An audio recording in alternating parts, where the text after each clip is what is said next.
Welcome to People Unplugged, the podcast from the creative team at People Unboxed. I'm Westy, Digital Director at People Unboxed. This is the People Unplugged podcast. Welcome to the show. So today we have a guest with an absolutely fascinating career story, from a PhD student who was researching prehistoric chewing gum to becoming one of the UK's most sought after, I'm never going to get sought after right, voiceover artists, with a client list including BMW, UNICEF, Barclays, and the list goes on. Based in North Lincolnshire, and also host of a couple of our own podcasts now. There you go. More about that later, I'm sure. So no pressure on me. Liz, welcome to the show. Liz Drury, how are you doing? I'm doing very well. Thanks for having me. You're more than welcome. And thanks for allowing me to absolutely butcher the intro. But you know what? We're going to throw the ball over to you anyway. You know how these things work. It's more of a conversation. So we're going to have to start with a PhD in prehistoric chewing gum, which is brilliant. But now you're one of the UK's top voiceover artists. So why don't you take us through that journey? Because it's probably fair to say those two things aren't obviously connected. No, they're not, are they? But they are. There is a link. So yes, many years ago now, I was a student at the University of Bradford studying for a PhD in archaeological science. And I was looking at things like tars and resins that had been used as glues and waterproofing agents during the Mesolithic period. That's the Middle Stone Age, so between 5,000 and 10,000 years ago. And these kinds of materials only survive in boggy sites that are found in Scandinavia. And amongst the finds were also these lumps of tar that had human tooth impressions in. And people are kind of half jokingly referred to these as being prehistoric chewing gum. And so I wrote an article about prehistoric chewing gum for a magazine called British Archaeology. And the article was looking at why people might have been chewing this stuff. Yeah. And it was a tar that had been made by heating the bark of birch trees in the absence of air, and it gives off this black sticky tar. And when you analyse it, there's some compounds in there that might have helped with cleaning your teeth. There's some compounds in there that might have given you a slight high, a bit of a buzz. So maybe people were chewing it to clean the teeth. Maybe they were chewing it to get slightly high. Maybe they were chewing it just to soften it up before they use it to stick their arrowhead onto their shaft. Anyway, nobody can really prove or disprove any of these theories, but I wrote an article about it. And it must have been a slow news week because the press got hold of this story. And for about a fortnight, I was in continual demand. It was ridiculous. And my work was reported on the front page of the Times, the Telegraph, the Mail, the Mirror, the Observer. And I did loads of radio interviews. I was interviewed on Radio 1, Radio 5 Live, Radio 4, lots of local radio stations. And the university PR department had a little recording studio, which had a link to the radio stations. So I didn't actually physically have to go to the studios. I could do it all from the university. Got you. And I remember sitting in front of a microphone waiting for one of these interviews to start, thinking, I'm really enjoying this. And I think that's kind Found your element. So that's the link. Nice. Prehistoric chewing gum and voiceover. Oh, that's so cool. I genuinely didn't believe there would be a link, but I think that's really neat. That's really cool. So how does that then become, or how from there do you become this voiceover artist then? Obviously you found what you love doing, but at the end of the day, you still need work. Oh yeah, there's a bit more of a story, yeah. So I graduated with my PhD, and around the same time I got married. And my husband, who is a chemist by training, he got a job over here in North Lincolnshire doing research and development at a chemical plant. And so we moved here, and at the time I was interested in museum education. I'd spent that summer working at Eureka, the Science Museum for Children in Halifax, and I really enjoyed that. I thought I'd like to do sort of more with museum education. And we moved here, and I contacted all the museums in the area, and there's not really that many, to be honest, in this part of the world. And there were no jobs in the museums. That was kind of a dead end. So my husband's HR manager knew that we were new to the area, and he said to my husband, tell your wife to come in and have a chat with me. He says, I know lots of people in the area. Maybe I can find her, help her to find something to do. So I went to have a chat with this guy, and he said, what are you interested in? And I said, well, I was interested in museum education, but I've explored that, and I know that there's no openings. And he said, well, what else are you interested in? And I said, well, maybe something along the sort of PR or media lines. And I told him the prehistoric chewing gum story and, all the press interest. I've got history here, literally. I've enjoyed doing all these interviews. And he said, oh, right. He says, I'll introduce you to a friend of mine who's managing director at the local cable TV station based in Immingham. Oh, wow, who knew there was a TV station in a tiny place like Immingham? So he was true to his word. He introduced me to this chap called John Trevitt, and I went and had a tour around the studios, and it was amazing. And it was in what had been a school. So North East Lincolnshire had gone from being a 3-tier school system down to 2 tiers. So this was a redundant middle school. And the studio was in what had been, I guess it'd been the dining hall or the gym or something like that. And that had been converted into the main studio. And then around it had been built sound suites and editing suites and so on. And they'd had a massive amount of money from European funding. And the equipment they were using was state of the art at the time. It was the same as what the BBC were using. And it was a really impressive place. But despite the fact that they had all this money to set it up, they had no money to run the place. So it was run on a shoestring. And I had a tour around, and the managing director said, I haven't got any jobs at the moment, but if you want to come as a volunteer, you're more than welcome. Yep. And I thought, well, what a great way to get to know what's going on in this part of the world. Yeah. I don't know anybody or anything, but surely, doing this will, I'll find out what's going on. So I started volunteering, I think 3 days a week to start with.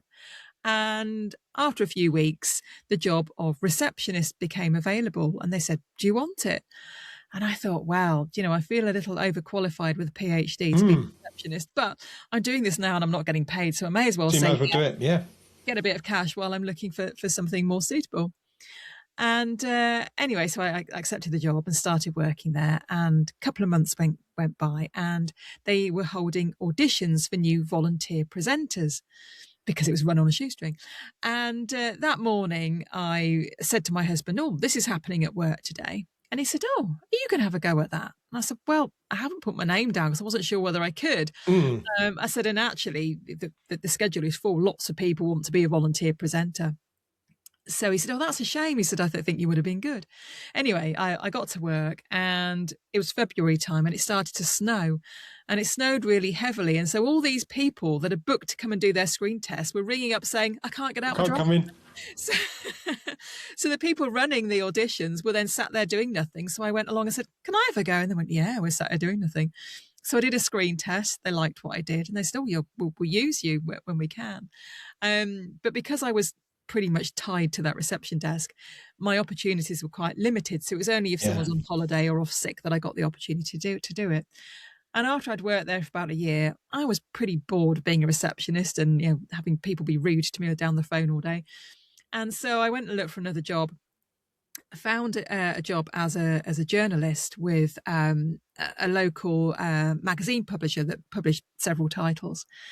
Went to see my boss to hand my notice in, and he said, no, he says, don't go. He says, I know people that have worked there and they hated it, and you'll hate it as well. He said, I've applied for this big European grant. I'm sure I'm going to get it. If I do, there'll be a much better job for you.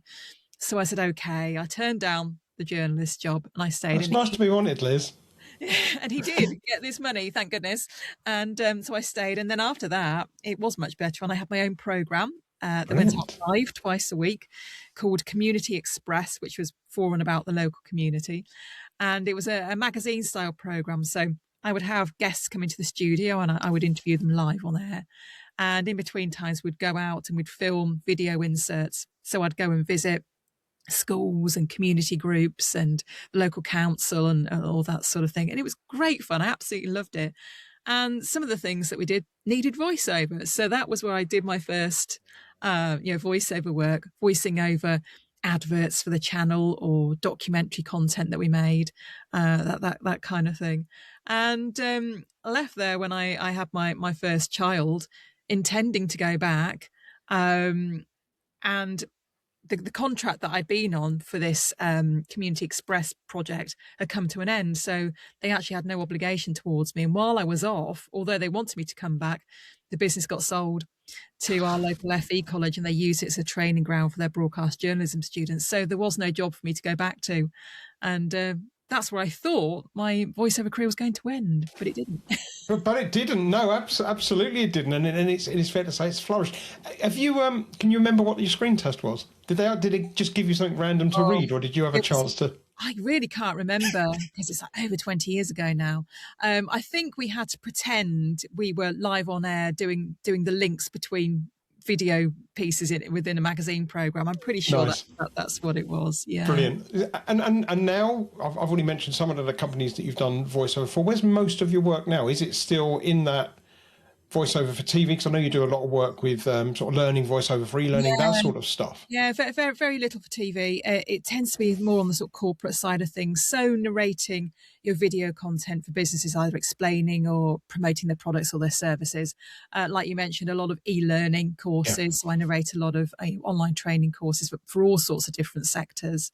Announcements for events. I've just been recording a few of those today. And my favourite thing to do is things like audio tours from museums and anything for the heritage sector, because my background, of course, is archaeology. Yeah, love that. I mean, we'll dig into some of that in a minute, because I've got lots of specific. It's a fascinating world that I'm really keen to dig into. But before we do that, if it's okay with you, there's a horrendous elephant in the room called AI. Oh. And I know that you've actually published something on your website which shows that you're actually taking that seriously rather than ignoring it. I mean, you'd be crazy to do that. How has the rise of those AI-generated voices genuinely changed your day-to-day work? I mean, are clients asking you different questions than maybe they were, let's say, 3 years ago? Yeah, people ask me this question a lot, and it's kind of hard to say how much of an impact it's having. A couple of years ago, I did a bit of an exercise where I contacted a whole load of clients and basically said, what's happening with AI and your clients, are they starting to ask you for it? And it was really interesting. And a couple of people came back and said, yeah, we are getting clients asking for AI because they think it's going to be cheaper. But they said, actually, it takes us a really long time to do it because, yes, it spits out something very quickly, but it's not always very accurate and you have to go back and tweak it. Whereas with a person, they know how to pronounce things or where to emphasize things, and they're going to get it right first time. And another one said, I just haven't got time to learn how to use it properly. I'm still just going to go to a real person. Having said that, I then have had a couple of people that said, oh, no, we can't afford real people. We're going to use AI. It's a lot cheaper. But I think in some ways, there's a little bit of a backlash now towards it. People are starting to get fed up of rubbish, AI slop, aren't they? And, people will start to say, we don't want that. We do actually want real people. So that there has definitely been a downturn in my work over the last couple of years. And maybe AI has got something to do with that. But actually, I think it's more to do with the global economy and the fact that people are just not spending money at the moment. And, my husband works for a big multinational firm. They've definitely cut back, and it just filters down to the little guys. And everybody I speak to who's a small business just says it's really tough at the moment. Yeah. Everyone in voiceover certainly says it's really tough at the moment, but it's not just us. No, so, that's really, I mean, that's really interesting you say that. And fortunately, People Unboxed, we're really doing okay. However, it's not uncommon. You go to Learning Technologies, which is, as you know, is the biggest show that for our industry, if you like, in learning technology. And it's also one of the first things that goes for people. They look at it and think, well, I know we used to use that company over there to write a bespoke piece for it, and actually we could probably have a go ourselves. And it's interesting how often people do that and then how quickly they come back and say, actually, it doesn't feel right. And it that stopgap, I'm hoping in a way people will almost get it out of their system for people like yourself to say, this isn't right. I mean, it's all gone full circle because ironically I was in Newcastle this weekend. We went to a concert and we stopped at Whitby, and actually on the way home last night, we're driving over the Humber Bridge. And my wife was moaning about Siri in the car. I have to be careful because you're going to go off. Siri in the car going, why does it keep saying Humber Brunch? Why does it keep saying Humber Brunch? I said, I don't, because it's Humber BR. It doesn't know what to say. It literally doesn't. And I said, oh, come on, it must know. And then the next sign actually said Humber Bridge, and it says Humber Bridge. But it's that sort of thing where no one at Apple's testing that, but at the same time, it's also quite frustrating how often it gets things wrong. Yeah, yeah. I mean, what I'm hoping is that whereas over the last sort of 5 years or so, companies have really started to shout about their green credentials and how environmentally friendly they are. I know. I'm hoping in future people want to shout about how human they are. Yes. And say, this is part of our unique selling point. We use real people. Yeah. Anybody you hear on our training program is a real person. You're not going to be hearing AI. And what I heard actually when I did that little exercise I was talking about where I contacted clients, the e-learning clients were particularly interesting because what they said to me was, we've tried it and our learners didn't like it. They just didn't learn from it. I think partly because people are listening to it thinking, is that a real person? Oh, I'm not sure. Or we're Not just listening to what they're actually saying. Yeah. taking in what it was saying. Yeah, exactly. Yeah, no, absolutely. And I think my personal take on it is I don't mind some of those automated systems. If I phone, say, I don't know, top of my head, phone my broadband provider, and if it's going to get me to speak to the right person quickly, I don't mind that. Yeah. The ones that I struggle with are the ones that almost patronise me and pretend they're real, and you think, no, but you're really not. My wife's an HR manager, and their company has an AI bot that deals with a lot of the sort of the first line of recruitment. And they've got someone called Olivia, who's their AI bot. And she said it's scary at first. The amount of people that talk to her said, yeah, I told Olivia about this. And she's saying, thinking, they're not real. And I mean, she can't say they're not real, but she said it's made her realise, actually, these people think they've had a conversation with someone who's understood them and written down and made notes. And in a lot of cases, and they haven't. So I think you're right. I think people might be dipping their toe a little bit now. I think they're also realising it's far from perfect and actually takes a lot of work.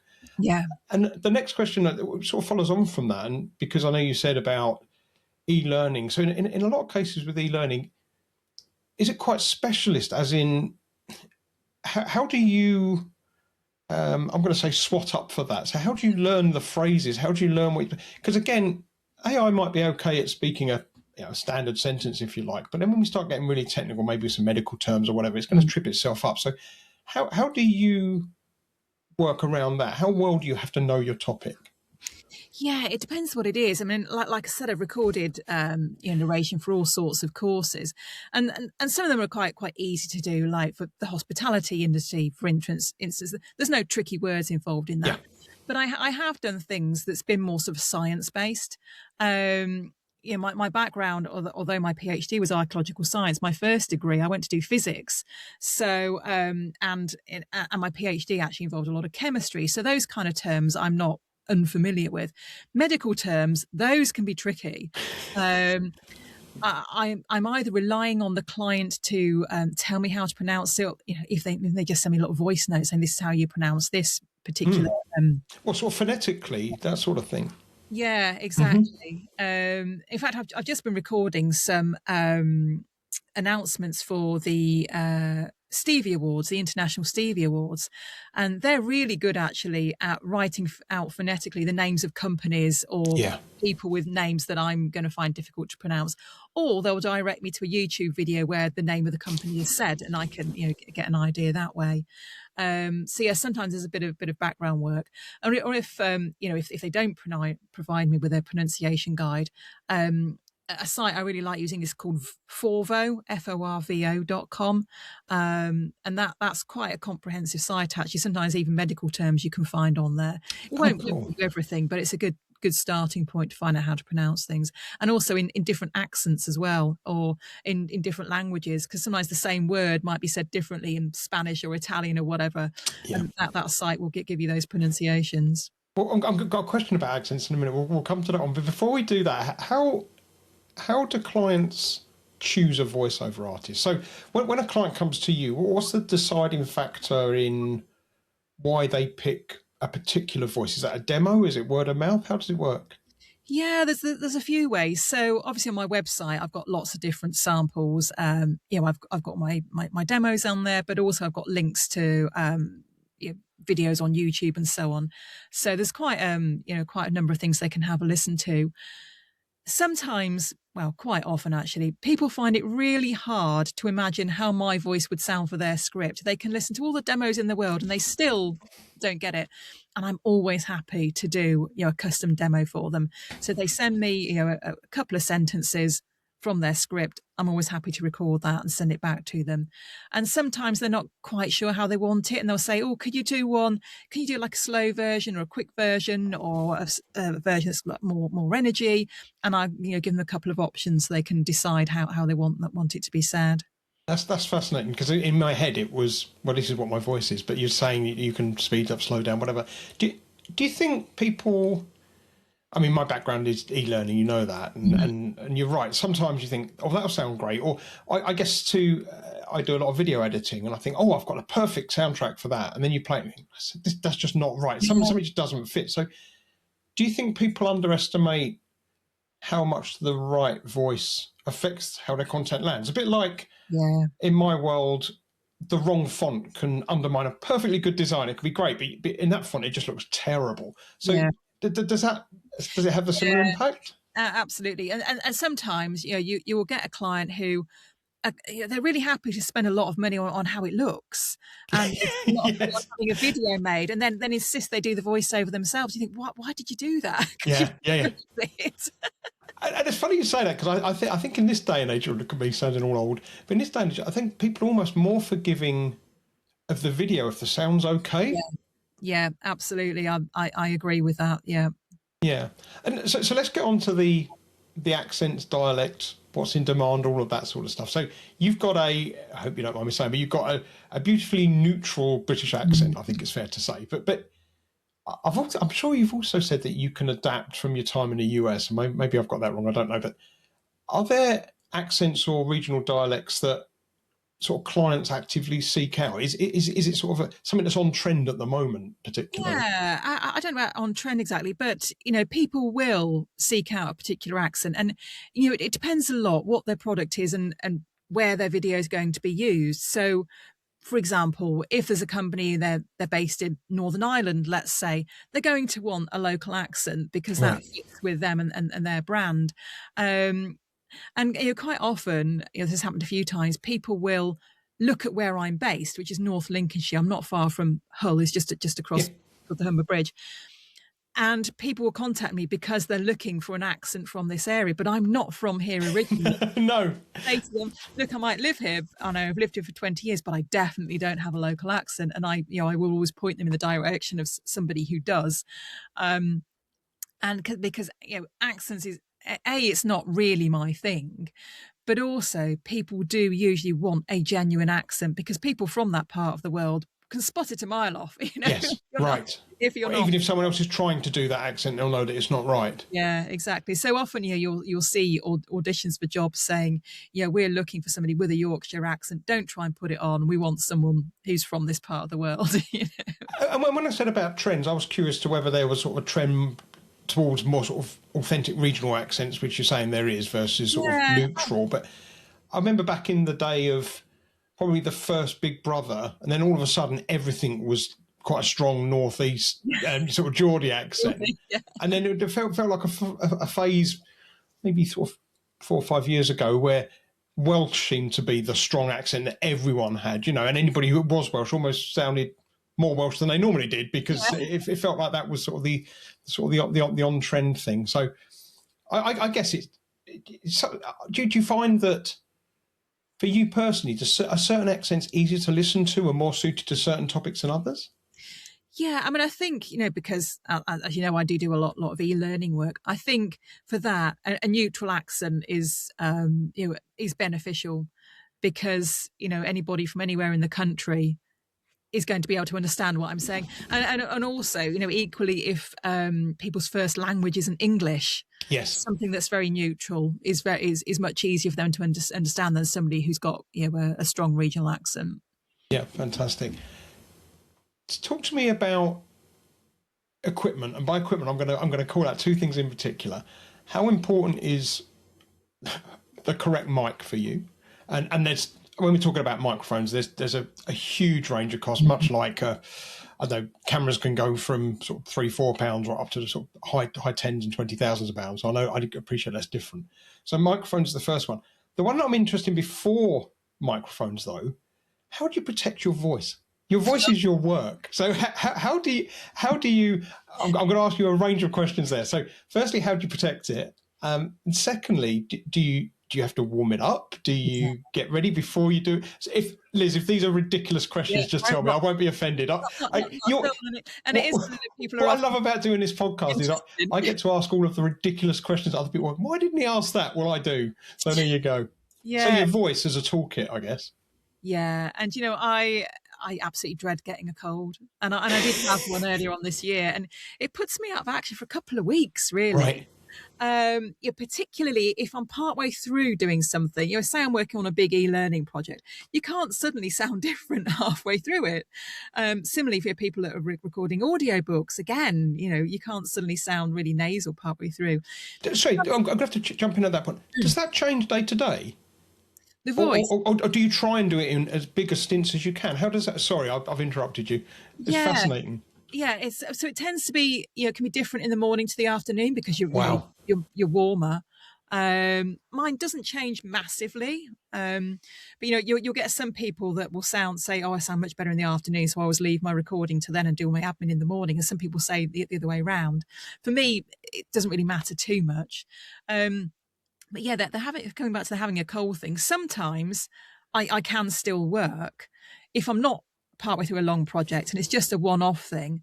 I will say to the client, "Look, I've got a bit of a cold today. This is how I sound," and often they'll say, "We can't really tell." I think I notice you're it more aware than other people do. So sometimes it's still okay to go ahead, and particularly if it's something like I'm recording telephone prompts, for example, they're going to be heard down a phone line. It's not clear audio anyway, so I can probably still get away with it when I've got a cold. But if anyone's got a sniffle, I'm just like, no, keep away from me. You must never fly anywhere, or you are the person. You must have loved COVID because everyone had face masks on, right? I know. I've just spent the last week at Army Cadet Force music camp as an adult volunteer, and towards the end of the week, all these kids are coughing and sneezing because there's 700 people on this site. And I was just thinking, please let me get home without catching a cold. Absolutely. It's just interesting for anybody who's not listening to the audios but is actually watching this as well. Obviously, you've got lots of sound deadening stuff behind you. And again, do you try and record in the same place because that affects the sound? And how much difference does this, I'm going to say the egg boxes, but you know what I mean? how much difference does that actually make? Because I'm actually in quite a small room now, and in my head, I can hear... I've got lots of soft bits here, there, and everywhere. I've got like cushions everywhere because I've read up on this stuff, and it's like, no, just make everything as soft as you can. Is that a myth, or is that? Absolutely, yeah. So I'm sitting in a prefabricated voiceover booth, which is 4 foot square, so it's just a one-person booth. And you're referring to all the foam on the walls, the egg boxes. Yeah, so the microphone that I have here is a very sensitive microphone. For anyone that's interested, it's a Neumann TLM 103. But if I had that outside on my desk, it would sound absolutely awful because it picks up so much. So it's got to be in an acoustically treated environment like I'm in, and the environment really is more important than the microphone. Because if you stick a microphone on a desk, like you're saying, you've got hard surfaces where your voice is going to be bouncing off that. You're going to get echoes into it. So when I'm sort of giving people tips and tricks for recording, I'll say try to find the room in the house that's got the most carpets and soft furnishings and curtains and cushions, because all that's going to absorb the sound and it's going to sound much better. Even if you're just recording your voicemail greeting on your mobile phone, don't do it in the bathroom, which is probably the worst place, all the tiles and things, all the hard surfaces. It's going to sound dreadful. So so you're doing the right thing to find that put lots of soft things around you. Drawing the curtains makes a difference because I'm assuming it's bouncing off the hard windows otherwise. Exactly so. Yeah. Oh, that's really cool.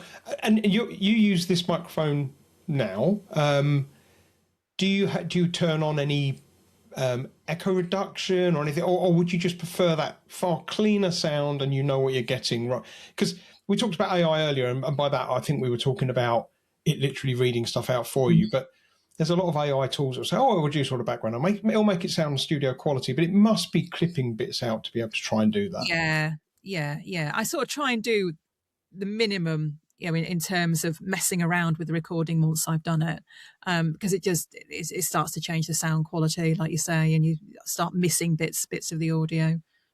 Fantastic, love that. So not everyone's going to go out and buy this Neumann thing. Could you recommend a decent starting mic for someone who's maybe recording? I don't want to get started in podcasts because let's face it, you and I have experience in this world. Yeah.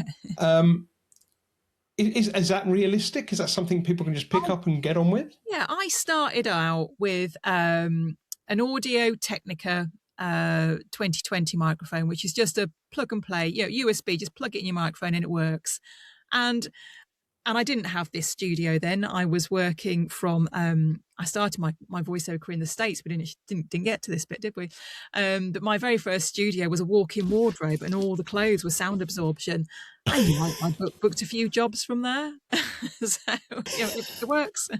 Well, I suppose that's probably the softest place in the house, isn't it? Yeah. In a walk-in wardrobe. Love that. Brilliant. No, we didn't mention the US. Well, I kind of mentioned the US earlier because you said you could adapt to your voice based on US. So where did you live in the US? So we lived near Baltimore in Maryland, so on the east coast of the United States. And we went there due to my husband's job. He was asked to go and work out there for a couple of years. And that's actually where my voiceover career started, because he was going to work and the kids were going to school and I was a bit of a loose end. I thought, well, what can I do?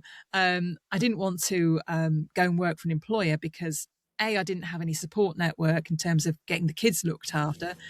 And B, we'd still got our home back in the UK and we needed to come home for sort of 3 weeks in the summer to do all the life admin. And in the US, you don't get that much summer holiday. So I thought, no one's going to employ me. I need to be able to work for myself.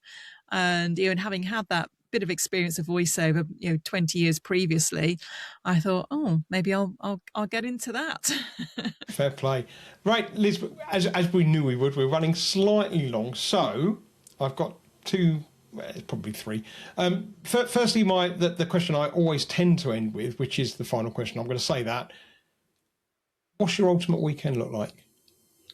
Ultimate weekend? Oh, goodness me. I'd have to involve my dog. Okay. So, yeah, a lovely sunny day and out walking with the dog, a nice pub lunch. Yeah, that'll do me. Nice, very nice. And I'm going to do a bit of a plug for you now. So tell me, and you need to expand on this because people won't understand otherwise, where should I be going this weekend? Where do I need to go? You need to go to the rope walk in Barton upon Humber. Okay. Which is the subject of my latest podcast episode. Right. So that's what we're going to do. Brilliantly done. You gave me that look then. I don't know where you're going.